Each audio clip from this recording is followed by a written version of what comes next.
everybody. Welcome to Black Spring on your Thursday. Hope everybody's doing well. I hope everybody's coping and finding out the updates and the current updates on how the pandemic regulations are shaping up and what measures are in place in your area to keep you and your family safe. However, it kind of brings me into a bit of a segue. We've talked about on previous streams or previous videos about, of course, the liberties and freedoms that Americans have that are many times taken for granted. And I do believe that this pandemic, unfortunately, it opens a door for those who would subvert or suppress those liberties, either for their own political gain, geopolitical gains, or for even just a tyrannical posture of governing. And that brings us to the story of today. We have a story from our trusted and vetted source, the New American. And this is a particular story that was written, an article written, and it is also a video that I want to share with you. It is entitled Thomas Massie on State and Federal Government Overreaches. Now, just here briefly, it mentions Congressman Thomas Massie joins Dr. Duke to discuss ramifications of states and federal government overreach and shutdowns, putting people out of work and under strict government controls. Massie explains how the current health crisis is being exploited by both governors and the federal government to trample the Constitution. Thank you so much for joining me.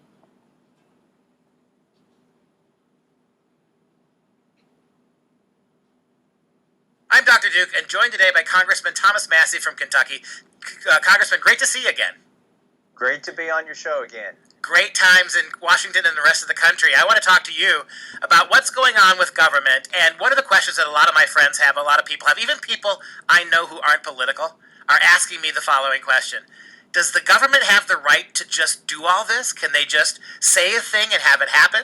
What's happening there in Washington are there internal discussions about the limits of state and federal power with regards to this virus? There are almost no discussions about the limits of state and federal power. I can say so far the president's been somewhat reserved compared to the governors. The governors, I think, are really going overboard here, particularly in Kentucky and Ohio. I'm not sure what's going on elsewhere in the country, but in Kentucky, obviously, they shut down our schools. And you could say that's within their purview since the schools are a government function, at least the public schools.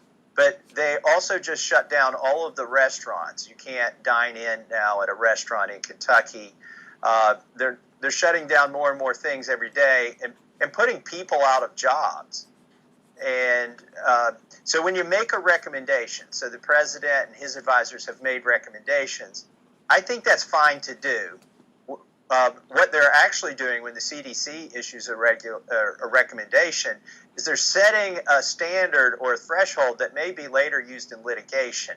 So, if the CDC says we recommend that no more than 20 people meet, and then you have a meeting with 25 people and 3 of them get sick, now they're going to come and sue whoever organized the meeting.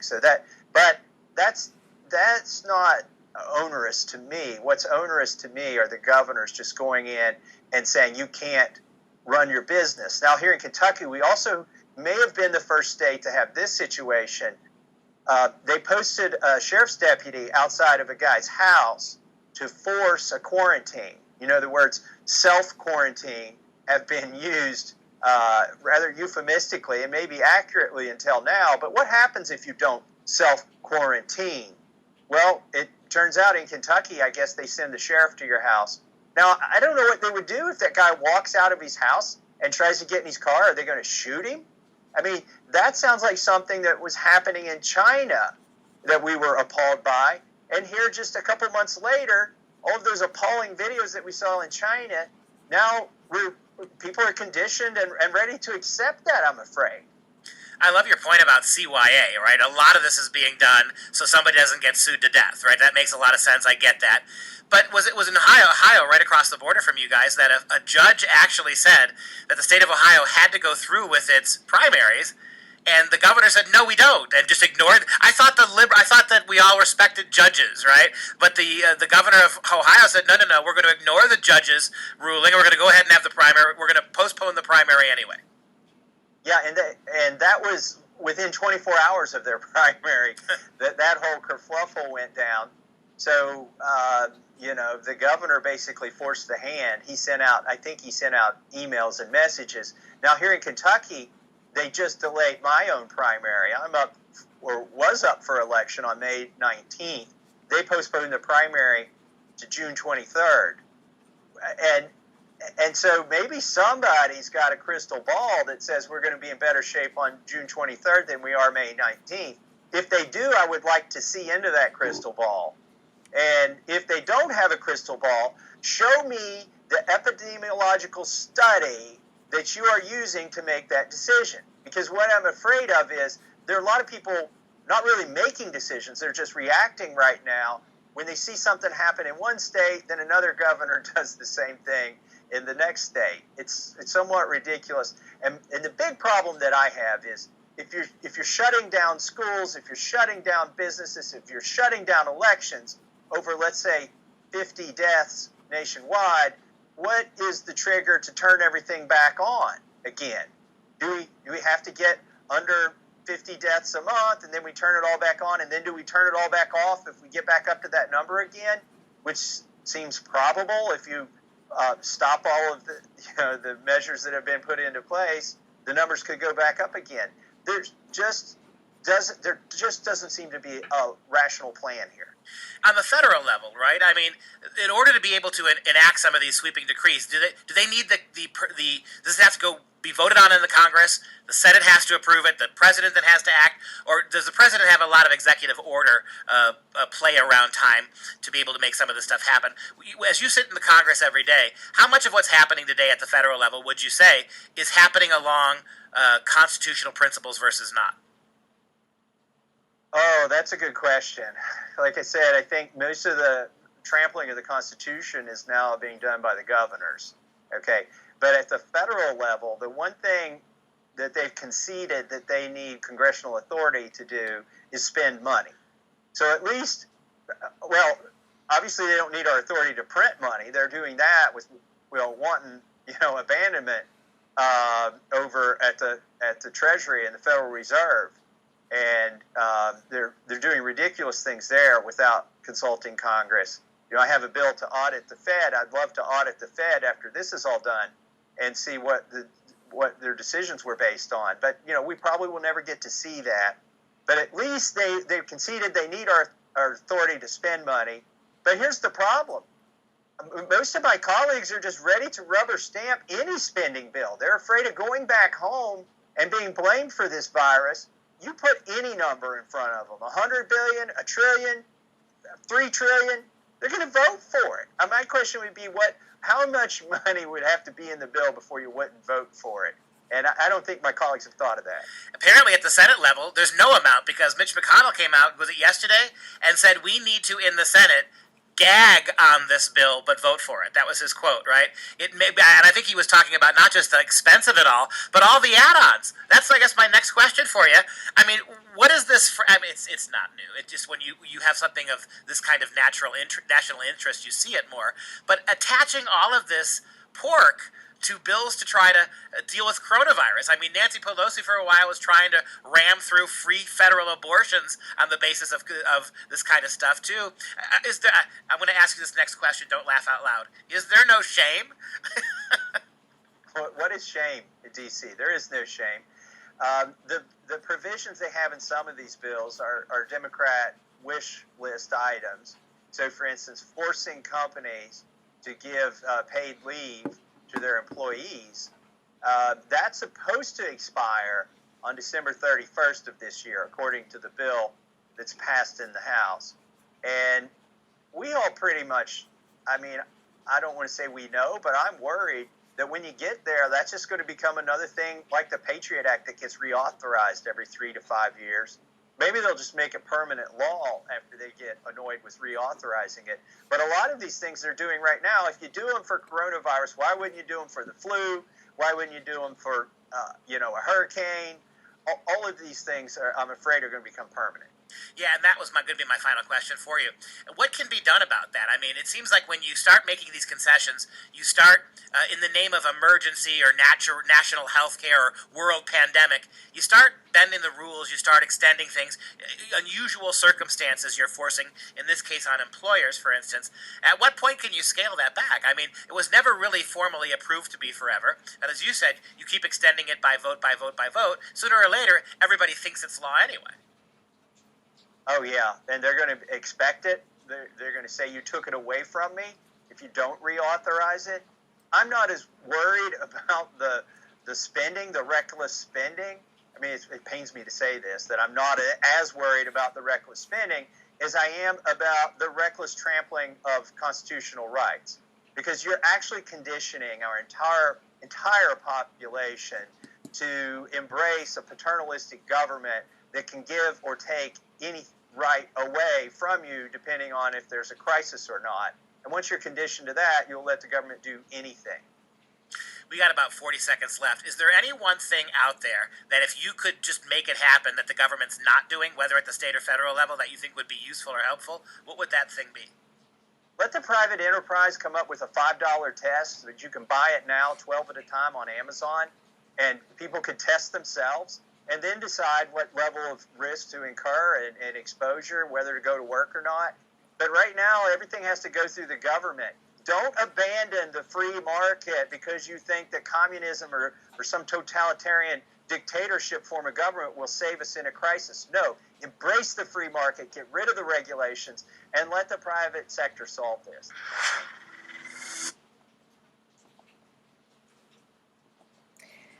Thank you so much again for tuning into this segment of Black Spring. And yes, that was our feature clip for this particular segment. And I just want to kind of digress. And I've made previous videos talking about, well, for one, giving you the famous quote from Rahm Emanuel, which he says, "Never let a crisis go to waste." And this is no different. I can totally echo the concerns, the same as Thomas Massie, which Thomas Massie has a pretty high record. He's pretty new to the Congress, but he has a very high rate, a very high constitutional voting record, and his concerns are very much warranted because in a situation that we're in, whether it's pandemic or whatever type of crisis that, or biochemical crisis or things to come, you will have governments at many levels that will exploit or manipulate power to basically, it's a tyrannical level of leadership that they want to invoke. And we've already seen this before. We've seen it on the Second Amendment. We've seen it from, for Virginia. We've seen it. We keep seeing it time and time again, and also in terms of borders and, immigration issues. I do believe that Thomas Massie is on to something when he basically warns about, a communist measures or conditioning Americans to rely on the government to make everything right. And to me, that is basically something that's propagated by the left, and it's very consistently propagated by the left. We see that all the time. Their answer for everything is big government, large government, alphabet soup programs, universal basic incomes, which I will say I do not think that the president is parroting. That was an idea or an agenda, a part of, I believe, Andrew Yang's campaign, which, previously. But I do not believe that the president favors any type of parroting of these liberal or progressive measures. It's he's for the individual and for independence, free market, and maintaining the freedoms and the freedoms of the individual, the freedoms of the consumers, the empowering the people, giving power back to the people, which it is, I think it's more than warranted that everyone take a second look at what's happening in your area. And if you are concerned, then perhaps you should reach out to your Congress and find out what can be done, and find out and know what your rights are, so that you can be assertive and self-reliant if you choose to approach this issue on a federal level or even a state level, I would suggest starting at the lower level, city, county, or even state, because that's where you're dealing with the governors. And then also, if it needs to be escalated, if you can get it escalated, maybe our Congress that are of the constitutional persuasion will be able to reining in big government, because even our Congress, they have enumerated powers. They don't have the power to deal with, they don't have the power to just bypass the people at the to govern top down. That's not the structure of our government. So there again, we have another segment which I am addressing, enumerated powers, general welfare, and defense. So I'd like to thank everybody for joining me for this segment of Black Spring with Autumn. I'd love to know what your concerns are. Please always let me know your comments, as well as if you hit that subscription bell for more programs, more panels, more interviews, and more videos on Black Spring with Autumn. I appreciate your support, and I hope to see you guys the next time on Black Spring with Autumn. Have a great Thursday.